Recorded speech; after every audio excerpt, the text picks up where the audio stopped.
छोटे बड़े शहरों से है रवानी, दोस्ती प्यार परिवार की निशानी। ये नई सी बात वो पुरानी याद, सुनो तुम भी हमारे संग। कहानियों का मंत्रा मंत्रा। An M&M original.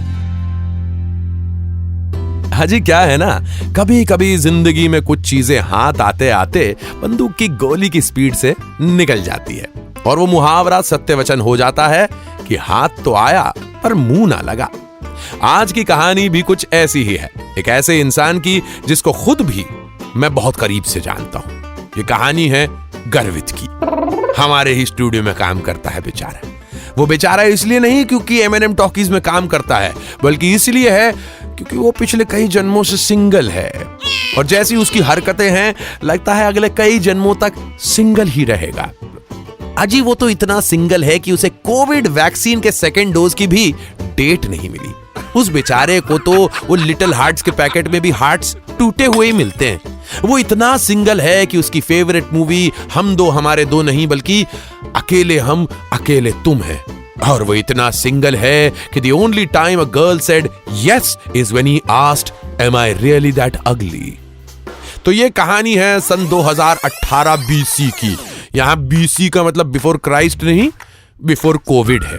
BC वो टाइम है जब हम खुलकर एक दूसरे से मिला करते थे, हाथ मिलाया करते थे, गले मिला करते थे, बातें किया करते थे। लेकिन बेचारा गर्वित तब भी लॉकडाउन में रहता था और सोशल डिस्टेंसिंग का पालन करता था। अब भाई हाथ मिलाने के लिए, गले मिलाने के लिए, बातें करने के लिए कोई होना भी तो चाहिए ना। तो एक दिन सुबह अंधेरी में, अंधेरी हमारे मुंबई के एरिया का नाम है, वहां के ऑफिस आने के लिए उसने एक शेयर्ड कैब बुक की। शेयर्ड कैब बुक करने के दो फायदे होते हैं गाइस।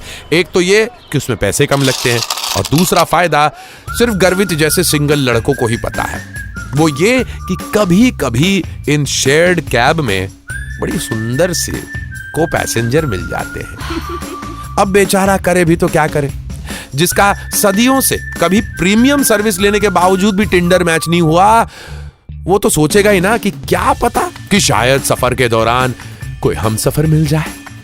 वैसे तो लड़कियों के मामले में गर्वित की किस्मत हमेशा से हार्ड रही है, लेकिन उस दिन उसकी किस्मत बहुत हार्ड हो गई। कैब में बैठे बैठे गर्वित ने कैब ड्राइवर के फोन पे झांक कर देखा तो पता चला कि अगला पिकअप जानवी का था। जानवी नाम सुनते से ही गर्वित को पहले तो जानवी कपूर याद आई, फिर उसने बोला इतनी अच्छी किस्मत भी नहीं है उसकी। गर्वित ने खुशी से आहें भरी और फिर से कहा हाय जानवी। देखो गर्वित के साथ ऐसा हो चुका है पहले कि किसी लड़की का नाम सुनकर वो बहुत खुश हो जाता और बाद में पता चलता कि वो पैसेंजर लड़की नहीं बल्कि लड़की की माँ या दादी की उम्र की है। लेकिन जानवी नाम सुनकर गर्वित श्योर था कि इस बार ऐसा नहीं हो सकता, क्योंकि जानवी नाम की किसकी दादी हुई है कभी? आप जानते किसी दादी को जिनका नाम जानवी हो? नहीं ना। तो फाइनली आ गया जानवी का पिकअप लोकेशन। गर्वित ने उस जगह को अच्छे से देखा कि भाई अगर बात पक्की हो गई तो बारात लेकर यहीं तो आना है। एक खूबसूरत सी लड़की कैब की तरफ आई। गर्वित पीछे की सीट पे चौड़ा होके बैठा था, लेकिन जानवी को देखकर वो खुद से ही आगे की सीट पे चला गया और पूरी सीट लड़की के लिए पीछे छोड़ दी। जानवी ने भी सोचा होगा, एक, अरे वाह क्या लड़का है ये। दो, यार कितने अच्छे मैनर्स हैं इसके।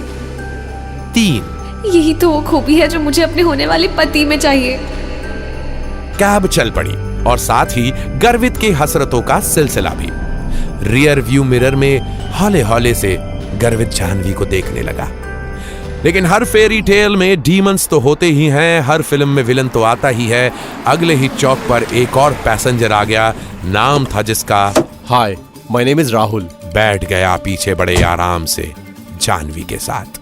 गर्वित ने मनी मन सोचा कि यार मैनर्स तो गए वैक्सीन लेने, इससे अच्छा तो काश मैं पीछे ही बैठा रहता अपनी जानवी के साथ, उस राहुल को आगे बैठना पड़ता। वैसे इसमें गर्वित की कोई गलती नहीं है, इस राहुल नाम वालों की ना अलग ही किस्मत होती है बाय गॉड। 90s में शाहरुख ने राहुल नाम पर ऐसा मैजिक किया कि आज तक इस नाम के लड़के इसका फायदा उठा रहे हैं। कुछ ही देर में राहुल का ड्रॉप आ गया और जानवी भी उसके साथ उतर गई, जबकि जानवी का ड्रॉप तो अभी आया भी नहीं था। सोचो, राहुल नाम के लोगों की किस्मत कितनी अच्छी होती है। जानवी का ड्रॉप आया नहीं था, फिर भी वो उतर गई राहुल के साथ। हे भगवान, सिर्फ 10 मिनट की कैब राइड में ऐसा कौन सा जादू कर दिया राहुल ने जानवी पर।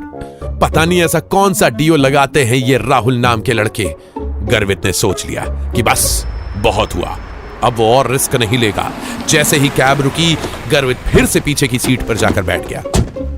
गर्वित ने ठान ली थी कि अब अगर कोई लड़की आई तब भी वो पीछे ही बैठा रहेगा लड़की के साथ, और अगर फिर से कोई राहुल आया तो वो उसे आगे बिठाएगा ड्राइवर के साथ।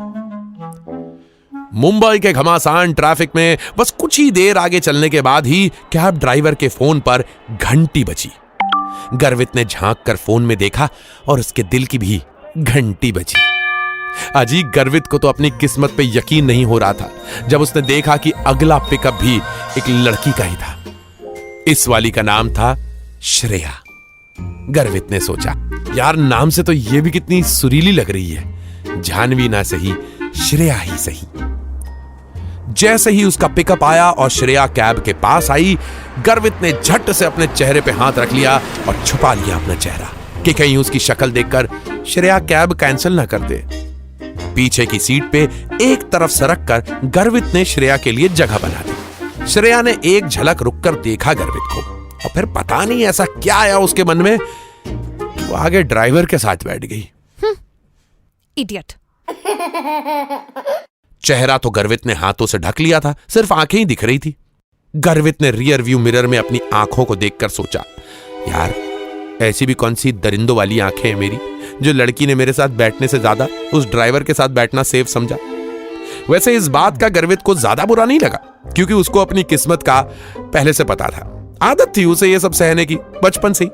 उसे सिर्फ इस बात की क्यूरियोसिटी थी कि भला उस ड्राइवर की किस्मत उससे अच्छी कैसे। श्रेया उसके पास नहीं बैठी, कोई बात नहीं, लेकिन उस ड्राइवर में ऐसा क्या था कि वो उसके पास जाकर बैठ गई। खैर, जो बीत गया सो बीत गया। गर्वित अपने ऑफिस चला गया और उसी रात को वापस घर जाने के लिए भी उसने शेयरिंग कैब बुक की। और रात में शेयरिंग कैब में लड़कियों का ट्रैवल करना ऑलमोस्ट नामुमकिन सा होता था। पर एक रात घर वापस जाने के लिए गर्वित ने जब शेयरिंग कैब को अपने पिकअप लोकेशन पर बुलाया तो देखा उसमें पहले से ही एक लड़की बैठी हुई थी। गर्वित ने जैसे ही उस लड़की को नहीं देखा तो ऐसा लगा जैसे उड़ता गुलाब, जैसे शायर का ख्वाब, जैसे उजली किरण कहां से आगे बीच में, सॉरी, मतलब भाई साहब बेहद खूबसूरत।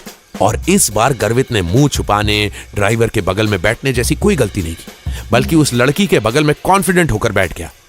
वो सोचा रास्ते में ही नंबर एक्सचेंज कर लूंगा। मगर लड़की के हाव भाव से पता चल रहा था कि वो बात करने के मूड में नहीं है। गर्वित ने सोचा, यार मामला कुछ गड़बड़ है या मैंने ही फिर से कुछ गलती की। ये सोच ही रहा था गर्वित की, अचानक से फोन बजा।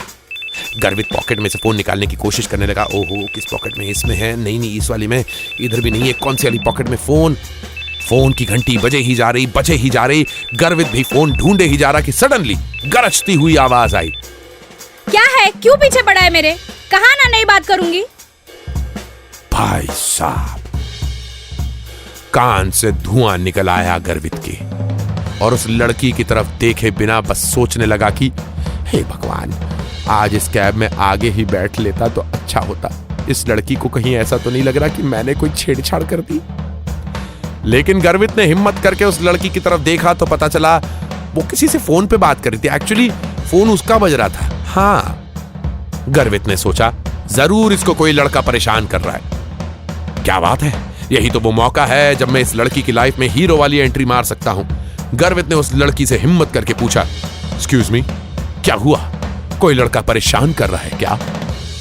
उस लड़की ने गर्वित को ऐसे घूर के देखा कि जैसे उस फोन कॉल का गुस्सा वो उसी के ऊपर निकाल देगी, मगर कुछ बोली नहीं। और तभी फोन की घंटी फिर से बजी और उस लड़की ने फोन उठाया और बात सुनकर बस कुछ बोलने ही वाली थी कि गर्वित ने बीच में बोला, मैडम कुछ दिक्कत हो तो बता दो, मैं ठीक कर दूंगा।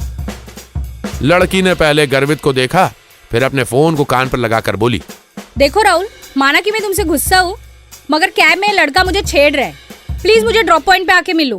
गर्वित की सिट्टी पिट्टी गुम सोचने लगा, ये सारे राहुल नाम के लड़के मेरी किस्मत में सपोले की तरह कुंडली मार के क्यों बैठे हैं? गर्वित ने उस लड़की से बोला, बहन जी मैं समझ गया हूं लोग क्यों कहते हैं कि भलाई का जमाना नहीं रहा।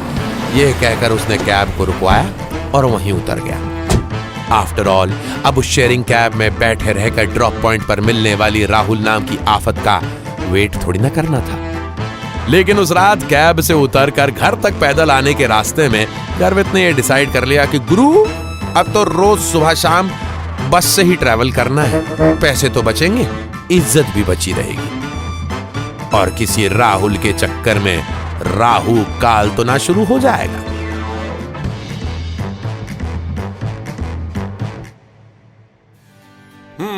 तो कैसी लगी आपको हमारी आज की ये कहानी? ऐसी ही कहानियां सुनने के लिए आते रहा करिए M&M टॉकीज पे। ये है कहानियों का मंत्र। An M&M original.